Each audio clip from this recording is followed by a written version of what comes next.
정신 세력을 우리가 확장하자고 하잖아요. 그것이 결국 내가 부처의 인격을 향해 가겠다라는 것을 의미하고, 나만 부처의 인격을 가지면 우리가 행복하게 살 수 있나요? 막 신림동에서 칼부림 사건 나고 막 그러는데 나만 부처의 인격으로 살면 행복하게 살 수 있나요? 나뿐 아니라 함께하는, 옆에 사람 손 잡아보세요. 옆에 함께하는 모든 일체 모든 만물, 일체 중생이 다 함께 부처의 인격을 향해 다 함께 진일보함으로써 우리가 고통스러운 삶에서 벗어나 낙원 세상을 이룬다. 이것이 원불교 개교의 동기입니다. 20대 부부가 결혼을 해서 살고 있어요. 20대 초반의 부부가. 남편은 건설 현장에서 일을 하는데 새벽 4시에 출근을 해서 저녁 9시에 퇴근을 합니다. 결혼을 하고 나서 더 이제 근무 시간을 늘려서 그렇게 일을 한대요. 부인은 이제 돌진한 아이를 한 명 키우고 있어요.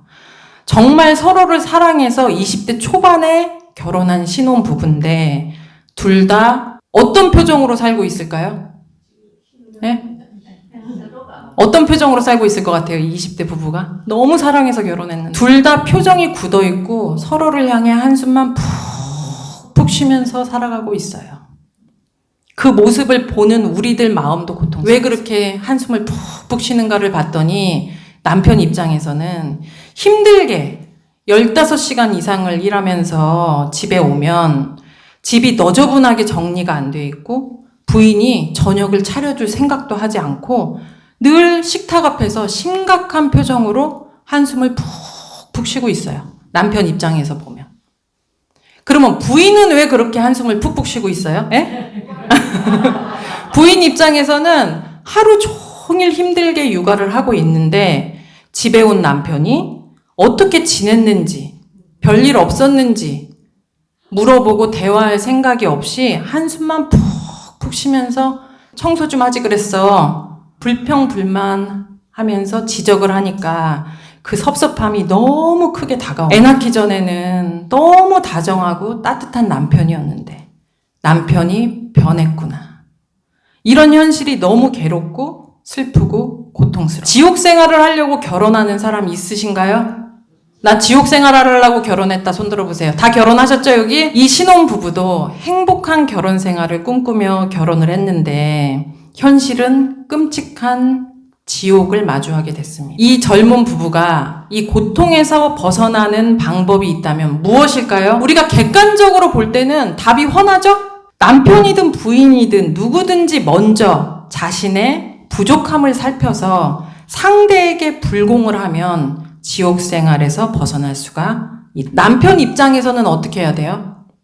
무엇을 해내야 돼요? 남편 입장에서 15시간 일하는 거 너무 힘들고 고되잖아요. 그렇다 하더라도 집에 오면 부인한테 어떤 말을 해야 돼요? 오늘은 어땠나? 오늘은 별일 없었나? 안 심심했나? 재미있었나? 이렇게 질문을 먼저 해야 되는 거잖아요. 그리고 부인 입장에서는 무엇을 해내야 돼요? 부인 입장에서는? 예? 너무 하기 싫지만 청소를 해야 돼요. 육아에 지치더라도 청소를 해내야 되고, 그리고 남편이 퇴근할 시간이 되면 밥을 차려야 되고, 그리고 남편이 왔을 때 나도 지금 힘들지만 어떤 말을 해야 돼요? 고생했어, 힘들었지? 라고 격려를 해줘야 됩니다. 누구라도 먼저 상대가 원하는 바대로 불공을 한다. 상대에게 불공하는 물꼬를 터야 이 지옥에서 벗어날 수가 있습니다. 그런데 문제는 뭐가 문제일까요? 그것이 잘 되지 않는다. 그래서 이제 그 남편이 교당을 찾아왔어요, 세상에. 저한테 막 상담을 한 거예요. 이 지옥에서 어떻게 벗어날 수 있을까요? 그래서 제가 말씀을 드렸어요. 아니, 먼저 불공을 해보세요. 그냥 부인이 청소 막 하고 밥 차려주고 나한테 따뜻하게 말하기를 바라지 말고 지금 남편이 먼저 부인한테 별일 없었어? 라고 불공을 먼저 해보세요. 라고 했더니 남편이 뭐라 그래요? 네, 알겠습니다. 그럴까요? 뭐라고 해요? 내가 이렇게 힘들게 일하는데 부인이 청소도 잘하고 살림도 잘하고 밥도 잘 차려주는 게 당연한 거 아닌가요? 힘들게 일하고 와서 피곤해 죽겠는데 웃으면서 어떻게 대화를 할까요? 부인이 또 다음날 교당에 찾아왔어요. 그래서 제가 뭐라고 했냐. 아니, 남편이 얼마나 힘들겠어요. 예? 지금 육아하는 게 힘들지만 조금만 힘내서 청소하고 밥 따뜻한 된장찌개 하나라도 제발 좀 끓여놓고 기다리세요. 그랬더니 부인이 뭐라 그래요? 교무님이 당해보셨어요?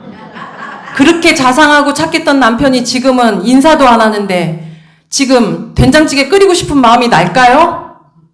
당해보지도 않았으면서. 둘 다 서로를 향해 상대가 내 뜻대로 변화되어야만 나도 변할 수 있다. 상대가 내 뜻대로 변화되어야만 내가 이 고통에서 벗어날 수 있다라고 고집을 하면서 둘 다 서로를 향해 네가 변해, 네가 변해야 돼 라고 하면서 상대의 잘못된 점, 부족한 점에 집중을 하게 됩니다. 알고 봤더니 그 부인이 세상에 자살 시도를 하기 위해 옥상에 4번이나 올라갔어요.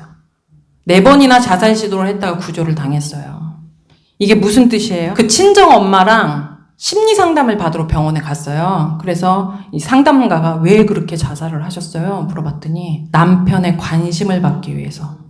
이게 정말 저는 이 얘기를 듣고 너무 무서운 생각이 들었어요. 남편을 내 뜻대로 변화시키기 위해서 자살까지 불구하는 것이 사람의 마음이구나. 저 사람을 내 뜻대로 변화시키기 위해서 내가 내 목숨을 내놓는 거예요. 부인이 목숨을 담보로 해서 남편을 변화시키려고 노력을 했는데 남편은 부인 뜻대로 변화되었을까요? 서로 불신의 장벽만 더 높아졌습니다. 상대방을 내 뜻대로 변화시킬 것이다. 상대방을 내 뜻대로 통제할 것이다. 이것이 얼마나 큰 욕심일까요? 우리가 한 번쯤은 곰곰이 생각을 해봐야 됩니다. 내가 변화시킬 수 있는 대상, 내가 통제할 수 있는 대상은 세상에 단 한 명밖에 없어요. 그게 누굴까요? 나 자신밖에 없습니다. 내가 통제할 수 있는 대상, 내가 변화시킬 수 있는 대상은 누구라고요? 나 자신밖에 없어요. 이것을 우리가 절대 잊으면 안 돼요. 그런데 많은 사람들이 자신의 감정이나 자신의 말이나 자신의 행동이나 자신의 마음에 대해서는 내가 어떤 모습으로 살아가고 있는지 살펴볼 틈도 없이 오직 너 때문이야. 네가 변해야 돼. 모든 고통의 원인을 상대방에게 돌리며 고통에서 벗어나기 위해 상대방이 변해야 된다라고 기도를 하고 수단과 방법을 동원해서 상대방을 통제하려고 노력하고 있습니다. 제가 교무잖아요. 저는 그렇게 살고 있을까요? 그렇지 않게 살고 있을까요? 네? 사실대로 말씀해 보세요. 저는 어떻게 살고 있을까요? 교무인 저도 시시때때로 눈 깜짝할 사이에 상대방을 변화시키려고 하고 상대방을 통제하려고 그러고 상대방을 원망하는 마음으로 마음이 나가버려요. 그런데 알고 보면 이것이 얼마나 큰 어리석음일까? 우리는 왜 너나 할 것 없이 자신을 통제하기 위한 노력은 등한시하고 오직 너라고 하면서 타인을 바꾸고 통제하려고 하게 되는 것일까요? 우리 왜 그렇게 돼요? 아니, 우리가 머리로는 알고 있잖아요. 이 세상에 변화시킬 수 있는 사람 누구라고요? 나. 내가 통제할 수 있는 거 누구라고요? 나. 상대를 변화시킬 수 있어요? 자살을 불구했는데도 변하지 않았어요. 목숨을 걸었는데도 변하지 않았어요. 이건 알고 계시잖아요. 그런데 막상 현실에서는 나도 모르는 사이에 선지님이 그러시면 안 되죠. 선지님 그렇게 하지 마세요. 이렇게 살아가게 되는 이유가 뭘까요? 이것이 우리 중생의 습관과 업력이기 때문입니다. 습관과 업력 따라해보세요. 오늘 봉독하신 본문 중에 중생은 그 영지가 경계를 대하며 습관과 업력에 끌리어 종종의 망상이 나고 부처는 영지로 경계를 비추되 항상 자성을 회광반조한다라고 하셨습니다. 그냥 우리의 습관이 그렇게 지금 자리 잡혀 있구나. 이것을 우선 인정하는 것이 굉장히 중요해요. 우리 중생의 의식은 너를 향해 있는 것이 습관이 돼 있어요. 그리고 나를 통제해 본 경험이 많지 않아요. 나를 통제해 본 경험이 많지 않습니다. 내가 나를 통제한다라는 것은 어떤 거예요? 내가 지금 하기 싫어. 못하겠어. 하기 싫고 못하겠는 게 있죠? 그 남편 입장에서 가서 부인한테 오늘 잘 지냈어? 말 한마디만 하면 되잖아요. 근데 그걸 못하겠어. 난 절대 못해. 이 마음이 든단 말이에요, 지금. 그런데 그 하기 싫은 것을 해내는 힘이 있는가? 이것이 나를 통제하는 거지. 반대로 하고 싶어.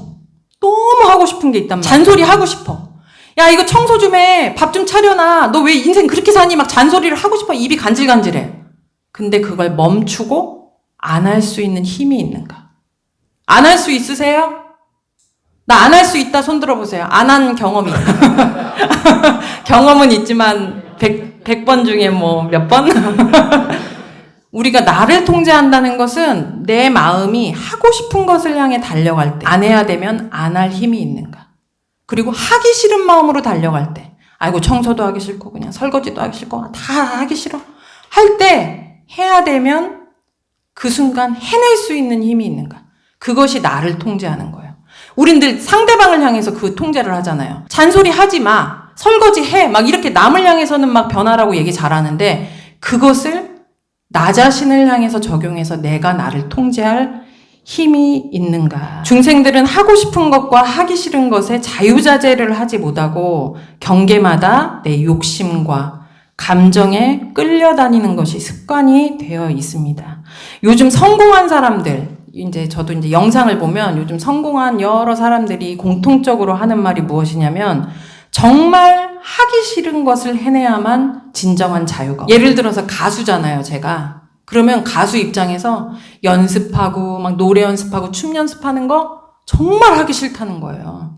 그런데 그 하기 싫은 것을 해내는 사람만이 무대에서 자유를 누릴 수. 그리고 막 유명 뭐 스포츠 선수나 가수나 이런 사람들, 유명 연예인들이 하고 싶은 것들이 있죠?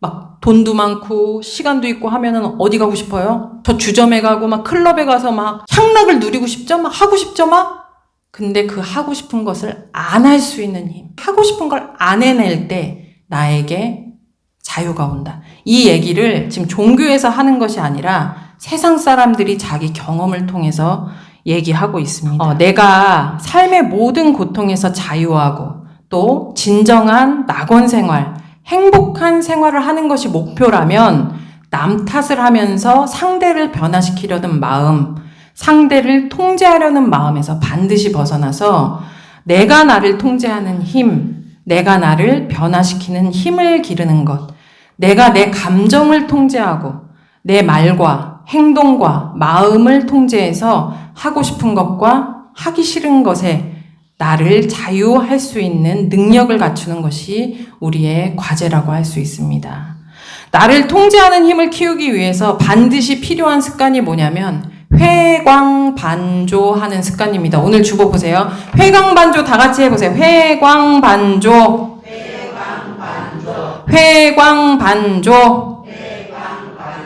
이것은 무슨 뜻이냐면 우리가 지금 우리의 영지가 생각이나 이런 아는 그것이 지금 어디를 향해 있어요? 저 보세요. 밖을 향해 있죠? 이쪽으로 환하게 보이잖아요. 제 입장에서. 교도님들은 제가 환하게 보이시죠? 그 빛을, 그 환하게 보이는 그 빛을 돌이켜서 나를 비춘다. 나를 바라본다. 이것이 회광반조입니다.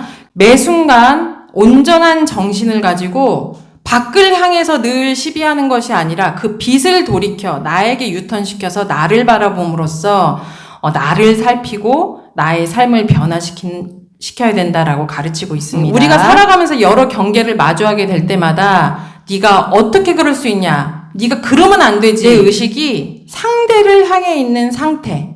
그 상태는 온전한 정신의 상태라고 할 수 있을까요? 온전한 생각으로 취사하기를 주의하라고 했잖아요. 그런데 내 의식이 상대를 향해서 네가 잘못했어. 너 이상한 사람이야. 너가 이상하네. 이렇게 지금 상대를 향해서 지금 의식이 가 있는 그 상태.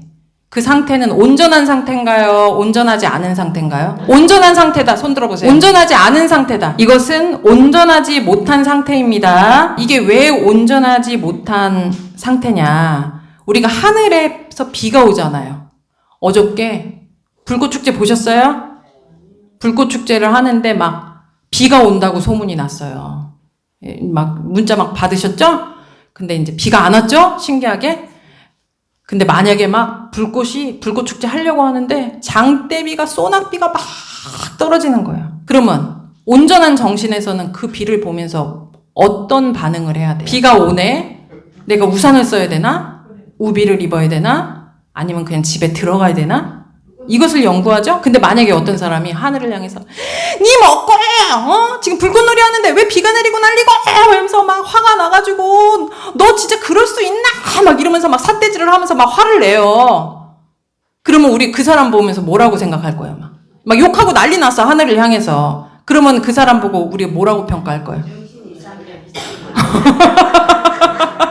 약간 좀 온전하지 않나? 이와 똑같습니다. 우리가 너무나도 당연하게 상대를 탓하고 상대를 비난하고 상대를 변화시키려고 하고 있지만 알고 보면 상대를 향해서 삿대질을 하는 그 마음은 장대비를 향해서 소낙비를 향해서 삿대질을 하는 그 마음과 똑같은 것이고, 근데 만약 세상의 모든 사람들이 당연하게 비가 올 때마다 삿대질을 한다고 생각을 해보세요. 막 하늘을 향해서 욕을 해, 막 쌍욕을 하고 막 화를 내고 막 뒤집어지고 세상 모든 사람들이 다 그렇게 산다고 생각해보세요. 그러면 나도 어떤 마음이 들어요? 지금 삿대질하는 사람이 정상이에요? 우산 쓰는 사람이 정상이에요? 모든 사람이 다 삿대질을 한다 칠 때 만약에 그런 상황이 되잖아요. 우리가 이거 진짜 곰곰이 제가 이걸 진짜 신중하게 생각해 봐야 되는 게, 우리가 지금 입장에서는 아니 비 온다고 하늘에 대고 욕하는 사람이 비정상이지라고 얘기하잖아요. 그런데 모든 사람들이 다 비만 왔다 하면 욕을 한단 말이에요. 그러면 우리의 의식이 어떻게 흘러가요? 욕하는 게 당연한 거야, 하늘을 원망하는 게 당연한 거야 쪽으로 가게 돼 있잖아요. 그와 같이, 이와 같이 우리 현실에서 우리가 왜 당연하게 상대를 원망하고 비난하게 그렇게 되는가? 그러면서도 내가 정당해 라고 말하게 되는 이유는 우리 모두가, 옆 사람 보세요. 자, 이 사람도 저 사람도 다 그렇게 살아가고 있습니다. 다 그렇게 살아가고 있어요, 우리가. 그러니까는 뭐라고 얘기를 해요? 아유, 교무님 그게 말이 쉽지 말이 됩니까? 말이 됩니까? 어떻게 하늘에서 비가 오는데 욕을 안 할 수 있습니까? 이렇게 얘기를 하고 있어요, 저한테. 근데 진리적으로 보면 이게 온전한 상태가 아니다. 하늘을 보고 욕하는 거랑 똑같다. 내가 사람, 누구 이상한 특징을 가진 사람을 보고 왜 저러노? 네가 인간이가? 막 이러잖아요. 그 마음은 하늘을 보고 삿대질하는 마음과 똑같다. 이해되셨나요? 예, 이해되셨어요? 우리의 목적은 정신세력 확장을 하는 것이고 온전한 생각으로 취사하는 부처의 인격을 이뤄서 광대무량한 낙원 생활을 개척하는 것이 우리의 목적이기 때문에 우리가 반드시 해내야 하는 것은 상대를 향해 시비하고 탓하게 되는 중생의 습관과 업력에서 벗어나야 되고, 그렇기 위해서는 힘들더라도 경계마다 반드시 뭐라고 소리를 쳐야 돼요? 경계다 소리를 친 후에 상대를 시비하는 마음, 그리고 상대를 탓하는 마음, 상대를 고치려는 마음을 멈춰내고 회광반조 뜻이 뭐라고요? 밖으로 향하는 그 밝음을 유턴시켜서 내 모습을 바라본다. 지금 내가 무엇을 어떻게 해야 되는가? 어떻게 해야 상극을 피하고 상생으로 갈 수 있는가? 내가 할 수 있는 최선은 무엇일까를 연마하는 것이 온전한 정신으로 취사하는 것입니다. 다시 강조해서 말씀드리겠습니다. 우리 중생의 습관과 업력은 지금 어떻게 되어 있는 상태라고요? 밖을 향해 가 있다. 모든 시각이 밖을 향해 가 있어요. 이는 무엇과 같다고요? 이게 온전한 상태인가요? 이는 장대비를, 소낙비를 향해 욕을 하면서 삿대질을 하는 그 사람과 똑같은 모습이라고 말씀드렸습니다. 상대를 향해 나아가는 나의 시각, 상대를 시비하고 고치려는 나의 습관, 이 업력을 돌파하지 못한다는 것은 중생의 삶을 벗어날 수가 없다는 것을 의미하고, 이는 성불재중과는 거리가 멀어지는 삶입니다. 우리가 쉽게 이 중생의 업력에서 벗어나지 못하는 이유가 무엇일까? 우리가 이런 습관이 이렇게 긴 세월을 살아오는 동안 이 습관이 점점 굳어지고 이 상대를 향하는 그 습관이 계속 굳어지고 그것을 돌이켜서 회광반조해서 나를 살피는 그 능력을 갖추지 못하게 된 그 이유가 뭐예요? 능력이 없어서죠? 능력이 없어서인가요? 그러니까 왜 잘못된 습관이 계속 굳어졌어요? 딩동댕입니다. 훈련을 하지 않았기 때문에, 해보지 않았기 때문에, 도전하지 않았기 때문에 적공의 노력이 없었기 때문입니다. 내가 계속 소낙비를 보고 야, 너 진짜 네가 뭐야 하고 이렇게 화가 날 때 경계다 라고 아이고 내가 왜 이러지, 내가 또 이러고 있네 하면서 나를 살피는 거, 내가 지금 무엇을 해야 되는가 쪽으로 살피는 그 연습에 적공을 해보지 않았기 때문입니다. 지금까지 그거 죽을 만큼 해봤는데 안 되신 분 계신가요? 예? 죽을 만큼 해봤는데 안 됐다 손 들어보세요. 내가 그런 노력 엄청나게 해봤다, 목숨 걸고 해봤다 계신가요? 안 되는 것은 없습니다. 될 때까지 계속 노력하시기 바랍니다. 우리가 이제 살면서 막 화나는 일도 있고 억울한 일도 있고 고통스러운 일도 있고 막 누구와 트러블도 있잖아요. 이런 걸 경계라고 얘기를 하는데, 이 경계는 내가 이 중생의 업력과 습관을 돌파하는 공부의 기회입니다. 누구나 도전하고 적공하고 노력하면 이 업력을 돌파할 수가 있습니다. 그러면 어떻게 연습을 할지 테스트를 한번 해보겠습니다. 우리가 살면서 누가 나한테 어느 날 갑자기 교당에 와서 인사를 했는데 막 화를 내면서 얘기를 하는 거예요. 선생님 그거 막 이러면서 막 화를 내면서 얘기해요. 그러면 내 마음이 어때요? 어떤 감정이 일어나요? 황당하고 기분이 나쁘고 화가 나죠? 그러면서 어떤 생각이 들어요? 왜 저렇게 말해? 저렇게 말하면 안 되지. 이 생각이 들잖아요. 이것이 상대를 시비하는 마음입니다. 이것이 상대를 시비하는 마음. 회광반조한다는 것은 네가 그렇게 말하면 안 되지 라며 밖으로 향하는 그 마음을 어디로 유턴시켜요? 나에게로 유턴시켜서 지금 내 마음을 살펴보는 거예요. 상대가 막 화를 냈다고 해서 내가 똑같이 화가 난다. 사람마다 다 입장이 달라요. 선지님이 저한테 화를 내서 제가 막 화가 나버렸어요. 이거 해결해야 됩니다. 이걸 해결해야 돼요. 내가 왜 화가 날까? 아니, 소낙비가 오는데 왜 화가 날까, 내가? 내 마음을 계속 바라봐야 돼요. 내 마음이 참 이상하네? 이제 우리가 공부를 하기 전에는 선진이 그렇게 말하면 안 되죠? 그렇게 말하지 마세요! 기분 나빠요! 이렇게 지금 갔잖아요, 마음이. 근데 공부인은 어떻게 가냐? 경계다를 소리치고 회광반조한 뒤에 그때부터는 선지님이 없어요, 내 마음에. 내 마음이 왜 이렇게 작용될까? 내 마음이? 왜 선지님이 나한테 그렇게 얘기를 했는데 내가 왜 이렇게 화가 날까? 왜 기분이 나쁠까? 이것을 해결하기 위해서 끊임없이 구도를 하셔야 됩니다. 그것을 해결해내셔야 돼요. 예를 들어서 5살짜리 어린아이가 사탕을 막 들고 가다가 엄마랑 손을 잡고 갔는데 엄마 발에 살짝 걸려갖고 뽕 미끄러져 버렸어요. 그 사탕에 막 흙이 묻었어요. 엄마, 이 사탕 어떡할 거야? 내 사탕 불어내 막 하면서 막 엄마를 막 째려보면서 막 노려보면서 막 이를 부득부득 갈아요. 그 모습 보고 화나는 엄마 있어요? 화나는 엄마도 있어요. 화나는 엄마가 있어요. 근데 그 상황에 화가 난다면 온전함을 잃은 상태이기 때문에 화가 난 거예요. 그 아이가 너가 어떻게 나한테 그럴 수 있어? 너 어떻게 그렇게 기분 나쁘게 말할 수 있어? 네 사탕에 흙이 묻었기로써 네 엄마한테 어떻게 그럴 수 있어? 똑바로 이쁘게 말해야지. 엄마, 저 사탕 다시 사주실 수 있나요? 이렇게 말하면 내가 사줄 수 있지만 너 어떻게 그럴 수 있어? 이것은 온전한 상황이 아니에요. 지금 아이의 입장과 지금 현실을 보지 못하는 거예요.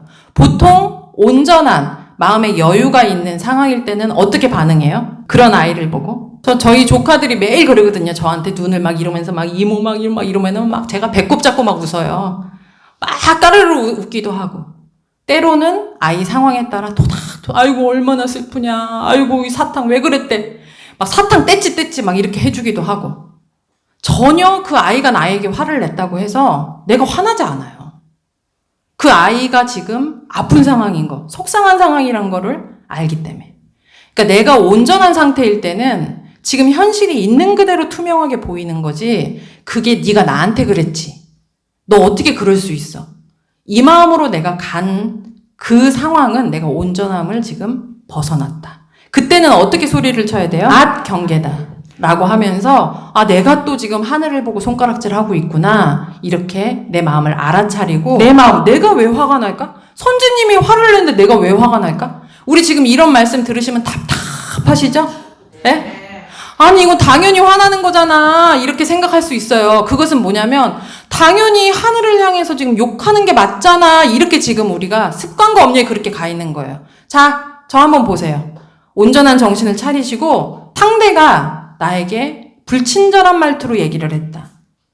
그러면 대부분의 중생들은 나도 똑같이 기분이 나빠져요. 이것은 온전한 상태다, 아니다? 치우친 상태다. 내가 어딘가에 붙잡혀 있는 상태다. 내가 그러면 안 돼 라는 생각에 붙잡혀 있다. 자, 따라해보세요. 그래도 돼. 자, 그래도 돼. 나한테 화내도 돼. 나한테 짜증내도 돼.